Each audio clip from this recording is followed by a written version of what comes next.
You see, we can buy these things also in the West, but it's the Turkish people who sell it. It's not the Jews for a change. You don't have a monopoly on everything. They took our place. Not yet. Also, the best falafel are Arab shops. Palestinian. We have one Palestinian in Bern. He got a prize for his falafel. I It's didn't like called the the falafel falafel in king. Germany. Anyway, let's continue with these 7 points, otherwise we won't get finished. So we are on point number 7. So here it says the precepts of mind training, but it's more the guidelines or the instructions of mind training. Because precepts again sounds like vows and you have to do it, you're not allowed to do something else. It's like, it's just a framework for us to know what would be helpful to upkeep the practice of the 2 bodhicittas and what would not be helpful. Every yoga should be performed into 1. So that means Tonglen in every situation. S1. Huh? S1. Perform S1. Every yoga should be performed as 1. Yeah, so that's okay. Yoga means practice. Yeah, so basically everything, again, there is repetition. Whatever decreases the ego is good. Whatever increases it is not good. Yeah, whatever Dharma practice is transforming your delusions, or also what is the most important thing? Stamp on your kleshas. Work with them. Don't allow them to take root and to manifest and to make you act. This is the main thing. Get rid of your kleshas. So what is the meaning of this one? This is the main point. This is the main point. This is the main thing.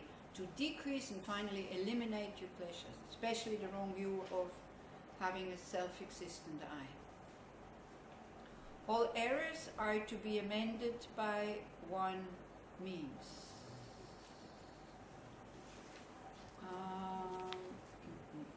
So that means you continue no matter whether things are going good or not so good. Yeah? By 1 means. Just what is important is the continuity, to continue with your practice every day until you reach enlightenment. This is bodhicitta, not just the weekend when you come to Yekyam, then you go home and forget about the whole thing. You say, no, I'll practice again the weekend when I come home, it's different. Yeah. Or I practice, a very good practitioner on my, there's a problem now? Huh? Yeah. Oh, did you need the light? I'm sorry, I didn't know that you needed the light. Don't give up, kind of thing. This is what it means. By all errors, sometimes it's a bit funny, the translations. Here I have another English translation. Practice every suppression of interference by 1. Here's practice every suppression of interference by 1. So it means whatever you think interferes with your Dharma practice, the instruction is just continue. 1 instruction, just continue. And that comes many times. So this kind of instruction, formulated a little bit different sometimes. So, so you see that it is difficult. This is why this instruction comes again and again and again and again, because it's so easy to give up. Yeah? So this is why he formulates it in different ways, if he has really said that, because don't forget, it's been translated I don't know how many times. Here the German says, the German doesn't even have that one. The German text doesn't have that point. So also I have points in the German text that is not there. And if you look at this commentary, it's different. If you look at this thing, it's like different translation. So it's very interesting. So it's good if you speak a few languages. It's really good to read commentaries in your language, and if you speak another language, in another language. So then we can see how this could also be understood in that way. I have commentaries for this in this book too, in Hebrew. Huh? I have in Hebrew here, in this book. Yeah, exactly. By whom is it? By Pema Chodron. Pema Chodron, yeah. Chögyam Trungpa was Pema Chodron's teacher. Yes. Okay. There's one by Dilgo Khyentse Rinpoche, which is there, which is much shorter. There's one very beautiful one, but only in German, which is a very elaborate commentary, especially on emptiness, by Geshe Thupten Nawang. He was in Hamburg.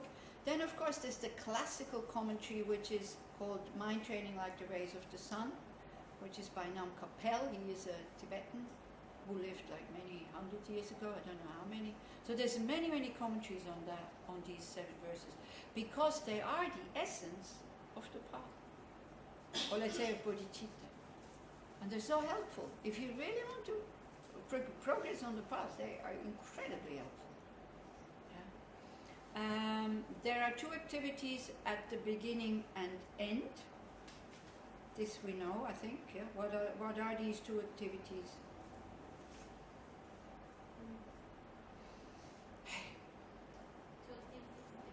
Before we start practicing, what do? We look at the motivation. May I never be separated from the 2 bodhicittas. In the evening, what do we do before we go to sleep? We review. So whatever we've done not so great, we regret, we amend, we make purification practices. Whatever we did that was good, we rejoice, and then we dedicate. Exactly. Motivation, dedication. Very important. With the dedication, it reaffirms to ourselves what we want to do, because we keep forgetting. You see, this autopilots of self-cherishing, they are so strong that we keep forgetting that we actually want to attain enlightenment. And again, the happiness for myself just automatically sneaks in, and we don't notice it. This is why we have to put out, what is the purpose of my life? Oh yeah, attaining enlightenment. You know, then by the time you brush your teeth, you already forgot. And then it becomes very important whether your teeth are white or maybe a bit off-white. All of a sudden, you know, like you go like this and you go like, I have to do something about this. Why? As you get older, your teeth, some people's teeth stay white, other people's don't. Asian people don't have this problem. They don't have dentists, so the teeth fall out. They don't have to worry about their teeth anymore when they're old. No pain, no this and that. I had a nun friend, an old Tibetan nun friend, and I don't speak Tibetan. She doesn't speak English, but we were very good friends. We kind of tried to communicate with each other. She lived on the way down to Tushita, and that little green hut. She's dead. She died. And I supported her a bit also with money, and so I was in Israel, and one of my teeth actually, again, tooth problem, and somebody sponsored a crown for me, somebody from the group, and I went, wow, I have to repay that kindness somehow. I can't repay to that person because he is a very rich person. So he's not here anymore, so I don't have to look for him. He's gone. He migrated to Australia. So anyway, so then I saw her, and I took a translator, and I said, look, I pay for a denture for you. We go together, we go to the dentist, and he makes so that you have teeth, because she only had 3 teeth left. And she says, why? I'm old. Totally okay that all the teeth are gone. And then she said, but if you want to spend the money, you can give me the money, then I can buy good food. So I gave her the money. Yeah. Then 2 more teeth fell out. She was so happy. She came to see me and said, look, only one left, only one. She was so happy. She went down, she was old, couldn't walk very fast anymore, but she's going down to the temple every day to make prostrations, to prepare for her next life. You see, all people here, there's no future. They're useless. The old Tibetans, when they go down to the, they do circumambulation, they chat, then they go and have a cup of tea at the chai shop, they turn their prayer wheels, and they prepare, they create the positive energy for their next life. So that's why they don't feel useless. So. That's amazing. Huh? That's amazing. I'm really connected to my grandparents, and I wish they will do stuff like this. Yeah. Yeah. Most of them are very good mood, laughing, chatting, gossiping, and still very much alert mentally. enjoying life, not being afraid of death because they practice. Whichever occurs, be patient with both. That means if it's going good, this is two things, be patient with both. When it goes good, don't be too excited, know it's impermanent, and don't grasp at it, just enjoy it, that's okay. Nobody says you should, when things are going good, no, it should not go good, I should have problems. That's not mind training. If it goes good, fine, enjoy.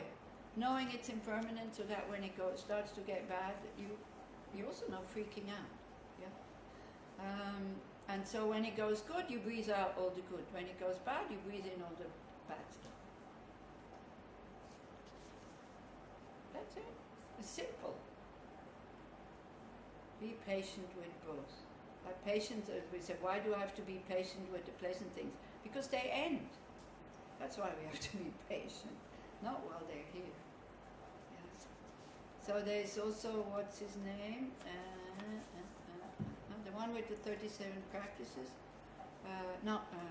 Togme Zanpo, who says, how wonderful if you have a long life. Then you can practice for a long time, because we don't know where we will be reborn if we meet the Dharma again. How wonderful if you have a short life, then you don't create that much negative karma on the basis of this body. How wonderful if you're rich, because then you can share your money with other people. How wonderful when you're poor, because nobody will be jealous and nobody will steal your things. How wonderful if you're healthy, because then you can practice really well. How wonderful if you're sick, because then you can just rest and you're also not creating a lot of negative karma.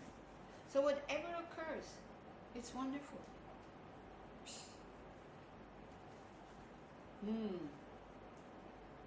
Guard both at the cost of your life. So both, I read different commentaries. Chogyam Trungpa, I think he says point 6 and point 7. Like the precepts of mind training and the instructions for mind training. Guard them at the cost of your life.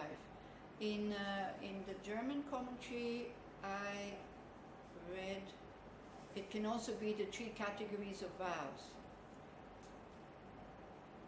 And I think Chogyam Trungpa also, no, Chogyam Trungpa says refuge vows and bodhisattva vows, exactly. Your refuge vows, when you take refuge, you take vows, for example, you take refuge in the Buddha, so you take the vow of not taking refuge in anything else for the rest of your life. So you need to be sure that this is what you want to do, otherwise you get confused.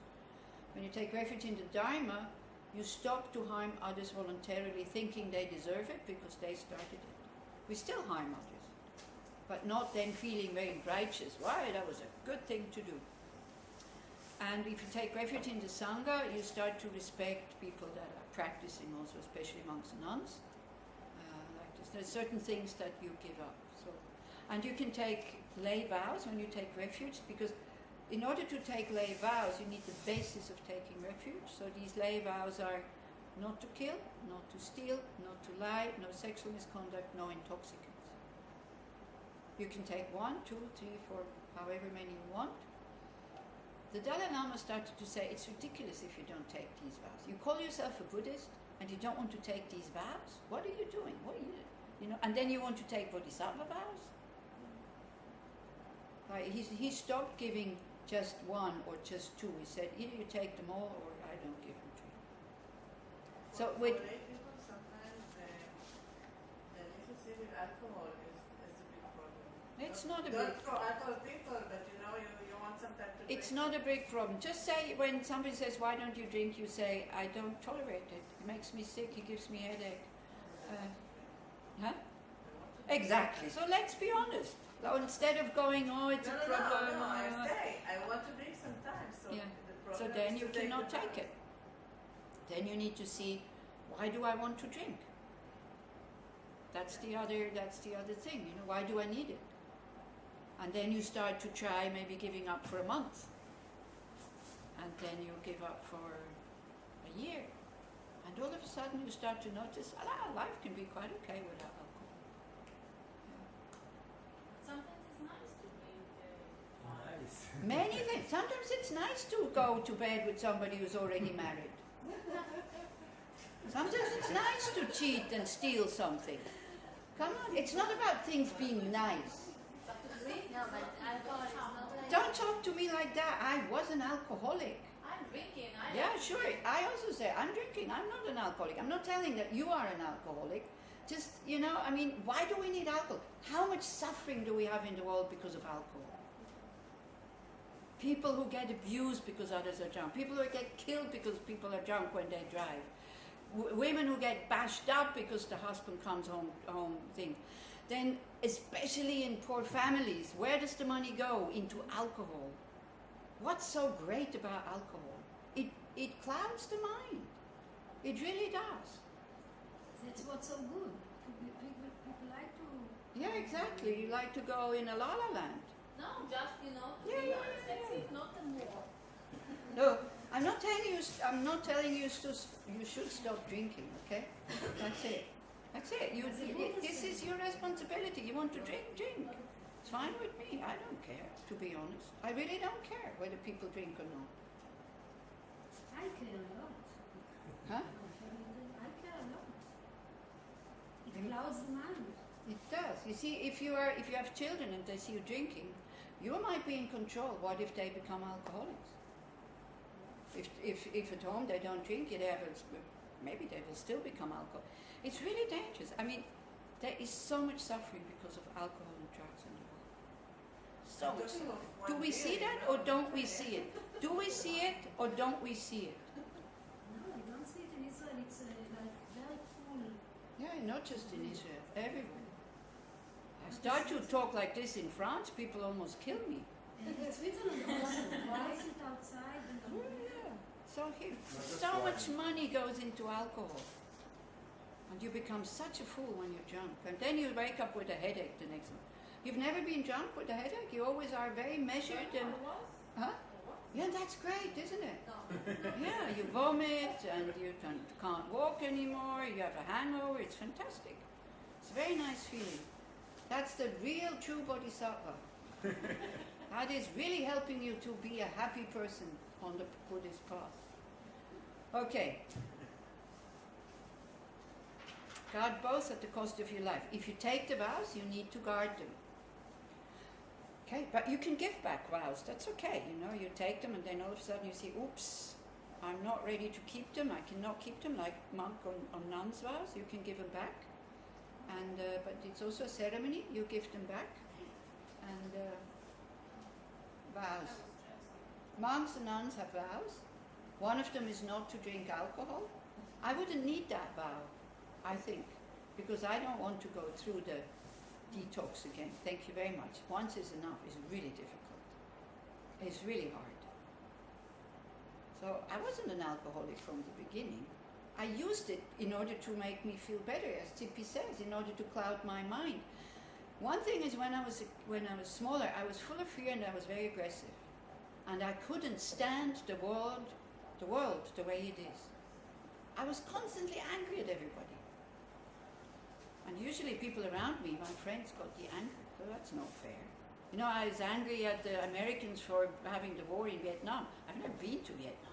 But it was also cool to be angry, and it was cool to fight for something and smashing windows in Switzerland against the Vietnam War. I was like,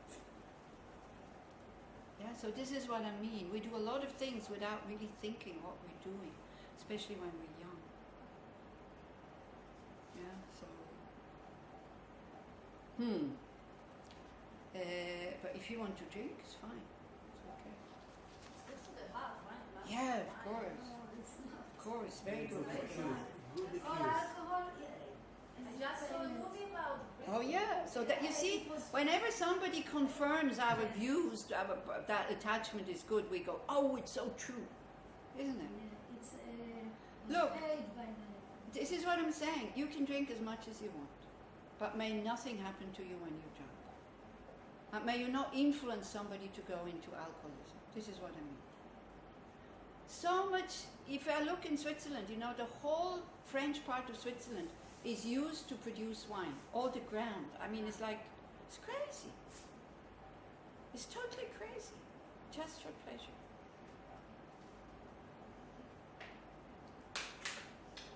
So,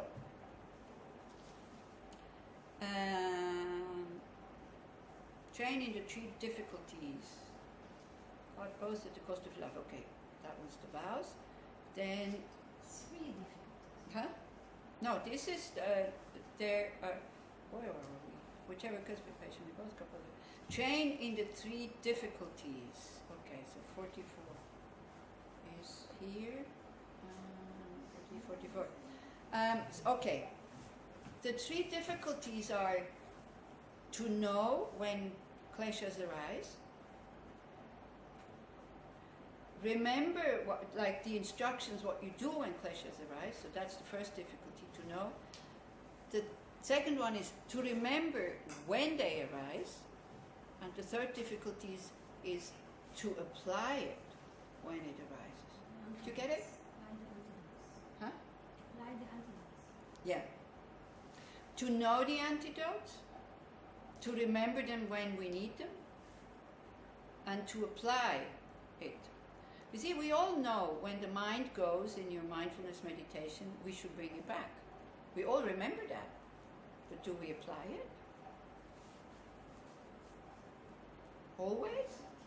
Yeah, sometimes. So the remembering is not enough. We also need to apply it. So these are the 3 difficulties. Seek for the 3 principal causes.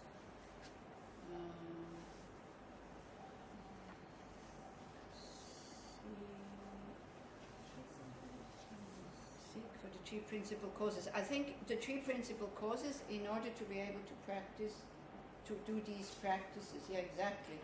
So the inner cause is precious human rebirth, something that we created ourselves. An outer cause, to be able to practice this, a very heartfelt connection to a guru, master. Why? Show you the path. I can show you the path. I'm not a guru. Because the guru knows exactly what you need specifically. And they live it. They live it. They do what is written here. I know it. I can show you the path, but I cannot be a good example yet. This is what I'm saying. This is why a heartfelt guru is really important. And to have a life where you have easy access to food, clothes, and a place to practice. Because if you don't have that, you have to spend your time with getting what your necessities. You know, I said yesterday, so many young people would like to practice the Dharma, would like to become monks or nuns, but they don't have the financial means. And the Tibetans, because they're refugees, they cannot support them.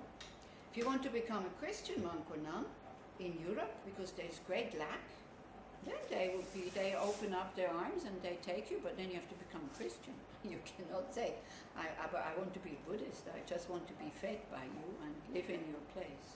Yeah? And most of the Tibetan monasteries are totally overcrowded anyway. And they're refugees, they don't have their own country, so they can't give you, they can't take you. And the Western Buddhist community the lay community is not big enough to support the Sangha. You see, one thing is we're not supposed to work for money, but the other thing is we're supposed to sustain ourselves. So this is why many people wait until they're having a pension in order to ordain. So then it's late. It's like the mind is not flexible anymore. Learning to live in a community as an old person is very difficult. Or let's say it's more difficult than as a young person. Yeah? They say, when young Tibetan monks or nuns, they go into the monastery, they're nobody. They don't have, they come from a home very far away, so they don't have the choice, if I don't like it here, I go back to my house. It's too far away. So they adjust. Whereas we have, we already had a career, we think we're somebody, we think we know, we have our own opinions, the mind is already very stiff on these opinions, and like that. So, and it's difficult to keep Westerners because we're very demanding. The food should be like this, and that should be like this. There is a place where a Christian place, somewhere near here, where they was offering rooms for people who wanted to do meditation. But they stopped because they said people came with all kinds of demands, and what we did was, they're nuns, yeah? We're catering for their needs, so we become a hotel, so they stopped. Because some are vegan, some want this, some don't want milk, some don't want gluten, some don't want that, some don't want, yeah, so they said, like, we became their servants, so that's not really what we had in mind by offering. On top of it also, in a very inconsiderate way, like as we see, as a Buddhist you have these toys, but if I would go to a Christian monastery, of course I would not use them. But people started to ring bells and chant prayers and all this, so they say, but we're a Christian monastery, nunnery here, so what are these people doing? So then they stopped accommodating them. It's a shame, because it's a very nice place. I went to visit, and we had this conversation with the nun. So I totally understand why they closed their doors. Because of people's inconsideration. I'm a Buddhist, I am doing this. Huh?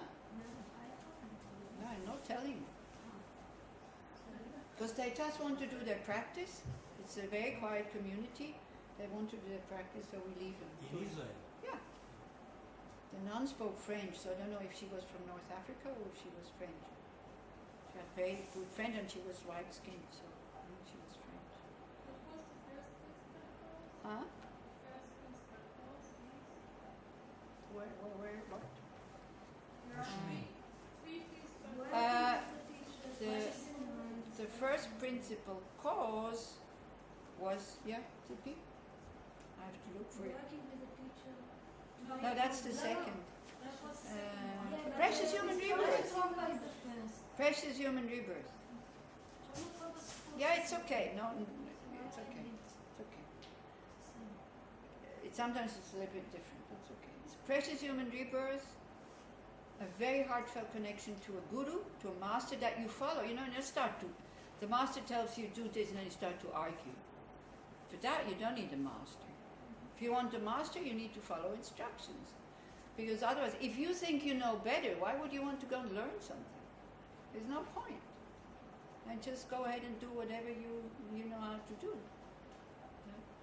It's the same, people go and see a doctor, the doctor tells them that, and then they start arguing with the doctor. I don't think it's that, I think it's something else. Makes the work of the doctor really difficult. So, that's that. So seek for these causes. So if you don't have them now, we can create them now for next lives. Like Precious Human Rebirth. What does it mean? What are the causes for Precious Human Rebirth? virtuous deeds. Ethical conduct and generosity and patience and making the right aspirations. In all my lives, never be separated from the magnificent Dharma. May I always meet perfect gurus in order to practice this path so that I can attain the state of Vajradhara. Put that in your mind. Put that in your mind. So we can create, by dedicating now, when you see I don't have the right conditions. So now we start to produce them now for next lives, and we dedicate every little thing we do that is positive, we dedicate. I always meet the Dharma again. I never be separated from bodhicitta. So even though you don't have the conditions now, but you can create them. Don't let the three factors weaken. So the three factors are devotion to the Guru, like respect, ethical conduct, like you keep the vows, and joy in your mind training. Don't let these three factors weaken.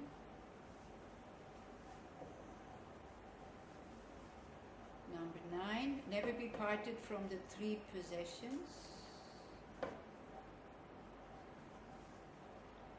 Oh, that has to do with body, speech and mind.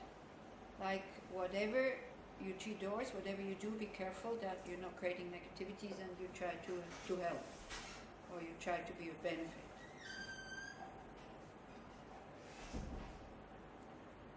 Number 10, train consistently without partiality. Again, very simple, very straightforward. You train with everybody and in every situation. Not just, oh, this is too difficult, no, I'm not. Again, realistically speaking, some things are too difficult, so you go away, but you still continue to train mentally. You still try to continue to have a good attitude towards that person, or something like that. You know, bodhicitta means you want to lead all sentient beings to enlightenment. You exclude one, it's not bodhicitta.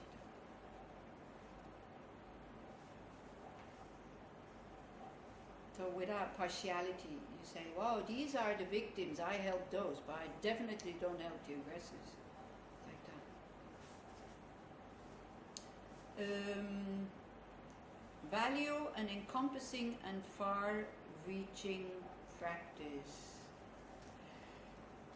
I think I didn't find it in Chögyam Trungpa's book.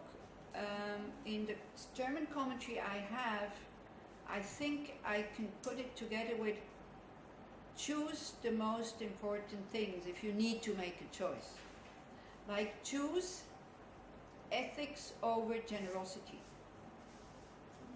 Or choose or choose, like always choose bodhicitta. Like bodhicitta is the most important thing. The far-reaching attitude and encompassing all beings. Okay? Without ethical conduct, there is no bodhicitta. Bodhicitta is the mind that is very soft and very gentle. Like if you have thoughts of revenge, that totally dries up your kindness and your gentleness, and it makes you very stiff. You think, no, that one does not deserve to be happy. And you see, very often we don't think it here, but we have it here. Feelings of resentment. Not outspoken revenge when we go like, may they suffer. But you can feel it when you hear somebody's praising somebody that you dislike, or that even dislike is some kind of revenge, because you don't want them to be happy.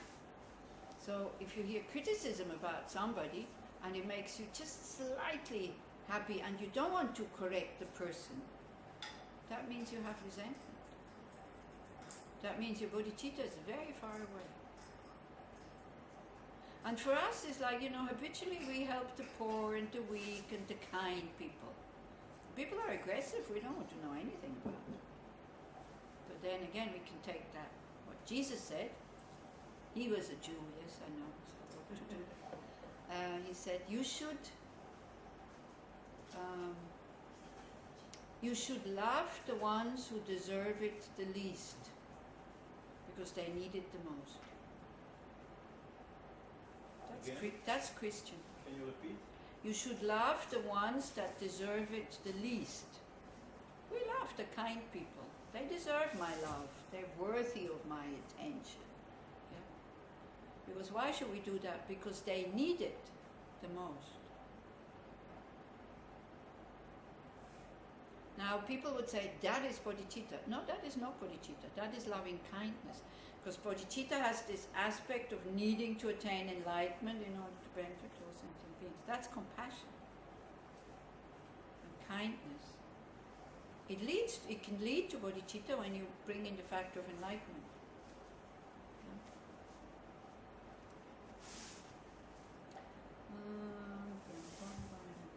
Train consistently to deal with difficult situations. So don't run away from situations where you feel resistance. Go into them. So here the German commentary says, when you feel that you're retrieving, then use this and start to meditate on that, and use it as an antidote for self-cherishing.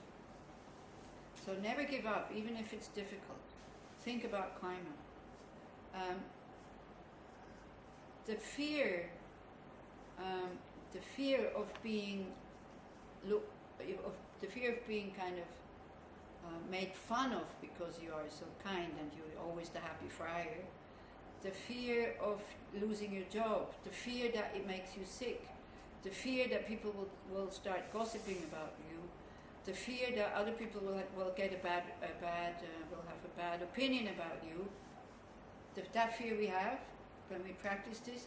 So then take the fear of all others also upon that fear. The antidote is Tonglen. Take the fear and the resistance of all others to do these difficult practices. Take their giving up, for example. Somebody's giving up, instead of going, ha ha ha ha, I still continue, you breathe in their giving up. And you breathe out your determination, for example. The view that we think our Dharma practice is responsible for our problems is a clear indication that we don't understand karma. Huh? The view, like you think, okay, I try to practice this, I lose my job. It's the fault of mind training. It's a clear indication that you do not understand the law of cause and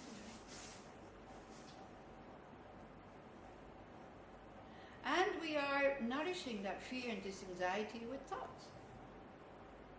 You can be totally fearless, and then a thought comes in about a situation in maybe in 20 years or tomorrow, and the fear is there.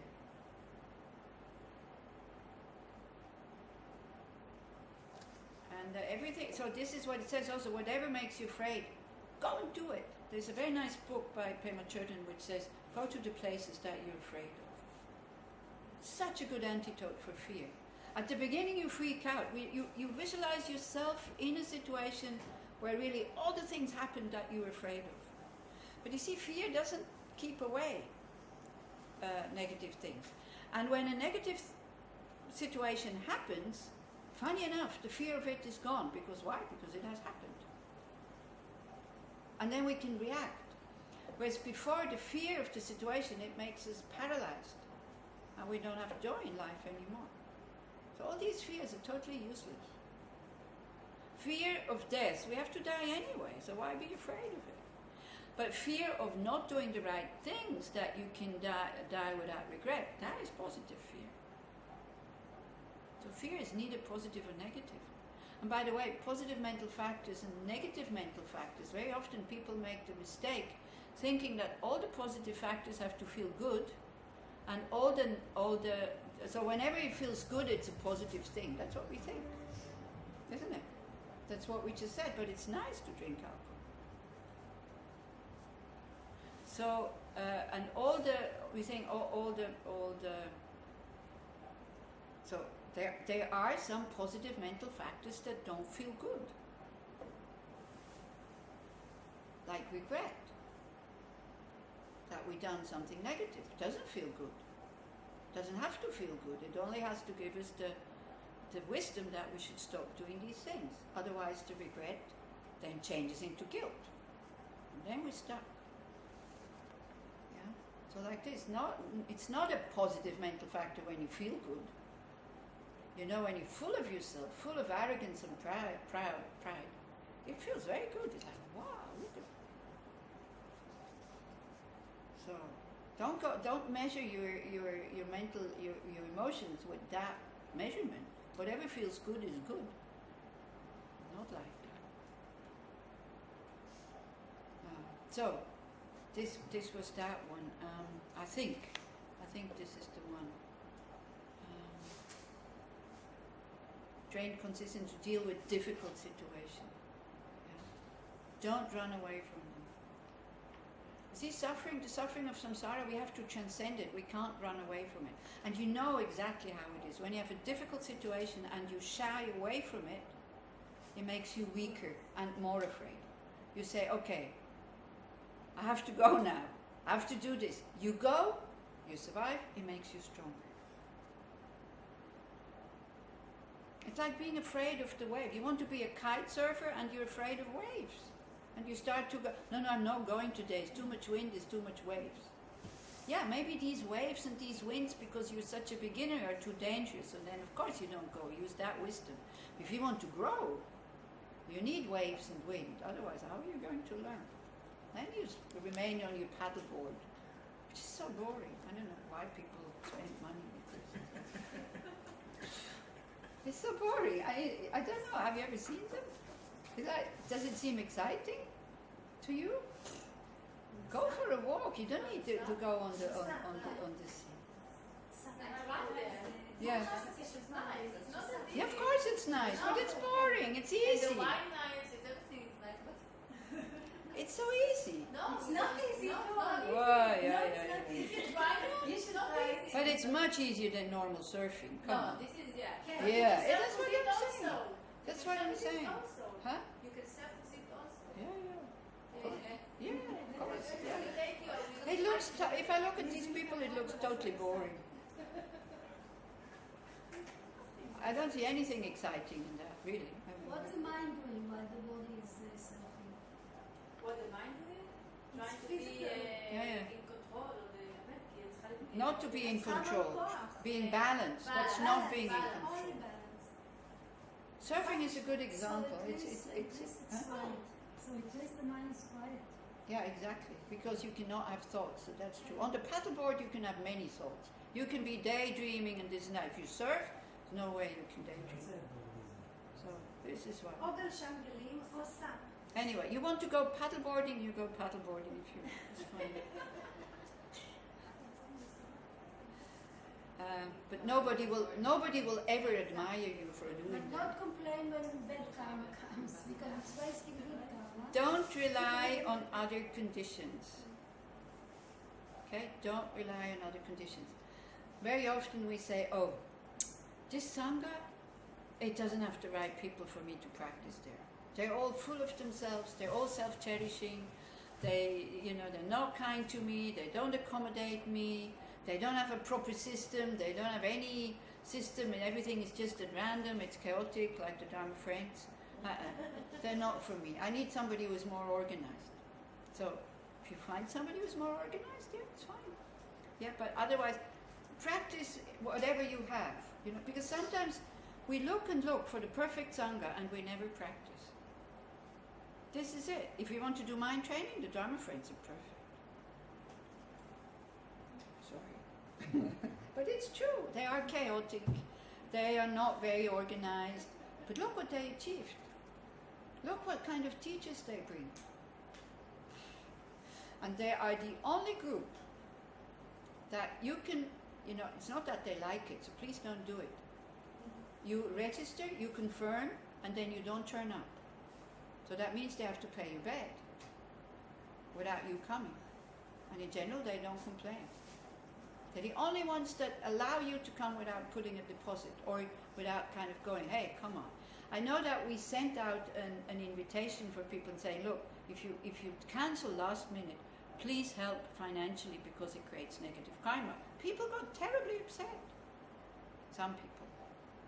How dare you take the karma to make me afraid? I said, come on. I said it out of compassion because it's true. If you are so self-concerned and you're not thinking that far, there is a bed waiting for me in Echiam which has to be paid whether somebody's in it or not. And you totally don't care. That's the only group who is doing that. That's the only group who lets you come and go and this and that and So, but they are chaotic, it's true. And they do fight with each other, that's also true. And they have a chairwoman who is very tough, that is also true. But if it wouldn't be for her, I don't think we would have to group. It's also in another group, like a new person came to somebody else who was doing the registration and she was shocked and said, oh, I thought all Buddhists are kind. The person on the reception said, why, what happened? She said, oh, this woman. And she said, yeah, okay. She said, no, not all the Buddhists are kind, that's a misconception. You see, if we wait so that everybody welcomes you with open arms and everybody agrees with you and everybody allows you to do whatever you want to do, we can wait a long time. So don't rely on outer conditions. If the outer conditions are great, fantastic. If it's noisy and if they're not so great, it's hot in the Gompa or people are not so nice, it doesn't matter. You can still practice. We need to hear these things from time to time because very quickly we go into, no, that Sangha is not right for me, or no, that place, it's too far away, or it's not comfortable, oh, I have to sleep with other people in the same room, the food is so bad. So all these things become so important that it prevents us